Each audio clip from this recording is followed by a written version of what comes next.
Magandang araw po sa inyo mga boss, mga ma'am, mga sir. Andito ako ngayon sa Botolan. May binebentang magandang property dito actually, no. Para sa akin maganda siya kasi merong ilog at malapit sa development area ng Botolan, ano po. Malapit sa National Highway, may ginagawang kalsada dito sa tabi. Tapos sabi ko nga, meron siyang ilog, no. Hindi malakas yung agos ng ilog. Plain yung lupa, no? 6,000 square meters. Ito po yung property. Kitang-kita nyo dito yung mountain range ng Botolan. Ayan yung Mount Kalibungan. Na-vlog ko na dati yan. Sa baba ng bundok na yan, nandiyan po yung pinakamalaking tulay. Na pinakamalaking river dito sa Zambales.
I see you walk out of the shade.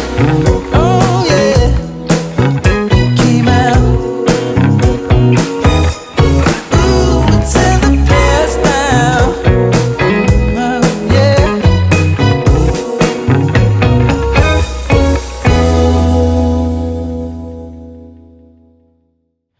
Don't worry mga boss, mga ma'am, mga sir. Hindi po binabaha itong lugar na to. Hindi na kagaya nung dati Noon binabaha ito pero ngayon simula nung inayos na nila yung mga dikes, hindi na po ganun kalakas ang pagtaas ng tubig dito. Although pagka malakas na malakas ang ulan, itong area na to medyo inaabot ng tubig. Pero banda doon, hindi na po. Ngayon, nasa inyo po yan, pwede nyo naman patambakan ito para mas lalong maging safe ang inyong investment. Ano po? Ayan, may ilog na dito. So 30 meters ang frontage ng property. Magkabilaan yan. Hanggang dun po sa may kabayo. Lalagpas pa doon yung property. 200 meters mula doon sa Barangay Road. Papasok ng Barangay Road, yung isang frontage na doon. So 30 by 200 meters. Ginagawa na yung kalsada. Sementado po yan, cemented road. Tapos maglalagay sila ng tulay papunta doon. Alright? Oh, ganda no? Ganda ng backdrop, di ba? Magandang potential ng lugar na to kasi yan, national highway na po yan. Going to Manila, about 4 hours drive. Downtown Bacolod, about 5 minutes from here. Mga resorts po dyan sa Binoklutan, tsaka sa Panan, as well as dito po sa party dito sa Bacolod. 5 to 10 minutes, nandyan na po kayo. Ideal ito para sa i-develop nyo into Airbnb or inland resort, ano po, or simply gusto nyo lang magkaroon ng farm dito sa Bacolod, Zambales. Ito pong property ay nakakabit pa sa mother title. Titled po siya, pero yun nga, nakakabit pa sa mother title. So, yun ang magiging point of negotiation nyo dun sa may-ari. Binibenta niya po ng 600 pesos per square meter.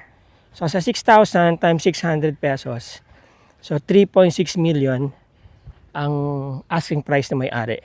Alright? Yun nga, sabi ko nga, since na ito ay, syempre, dadaan pa sa proseso, papasurvey, ikakat pa dun sa mother title yung portion, tapos papatituluhan. So, pwede po yun maging negotiating card, di ba? Alright? Again, sa mga interesado po dyan, mga boss, mga ma'am, mga sir, tawagan nyo lang ako, text nyo ako, PM nyo ako. Hindi ko man kayo masagot within 24 hours. I'll get back to you. I'll make sure of that. But please leave a message. Yan po ang aking contact details, ang aking Facebook Messenger. Ando doon sa link dyan sa description sa baba. Maraming salamat po mga kabutsawals, mga boss, mga ma'am, mga sir. Till the next video. Ciao. In